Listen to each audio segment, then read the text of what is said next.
Passover Seder is a meal filled with rituals, including the eating of bitter herbs, or maror in Hebrew. Now, the bitter herbs are to remind us of the bitterness of slavery in Egypt.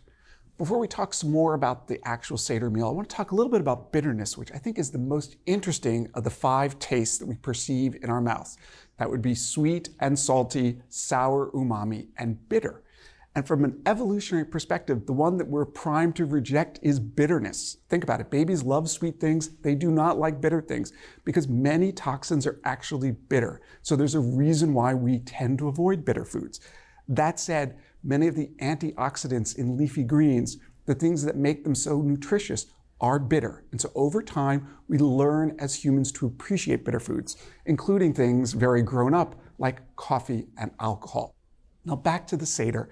There's a lot of discussion about what constitutes a bitter herb. Some of the confusion comes from the translation of the original Hebrew words into modern English. What plants were they actually eating and talking about so many hundreds of years ago? The other thing is it's changed over time with cuisines and cultures. So in Sephardic traditions in the Mediterranean, where it's warm, you might see cardoons as the representative on the table of the bitter herbs. Cardoons are members of the thistle family, like artichokes.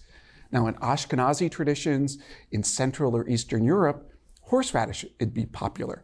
Because think about it, it's late winter, early spring in Poland or Russia, and there really aren't any bitter greens or herbs there, and horseradish is the one thing that would be available. And so while sources will cite everything from celery to parsley, the most common choices are here on the table.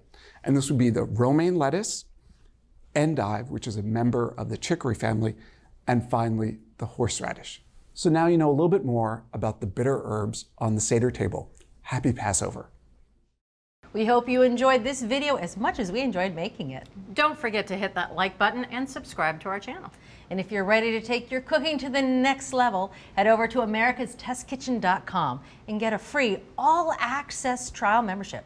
While you're there, you can sign up for our free email newsletters and download our app.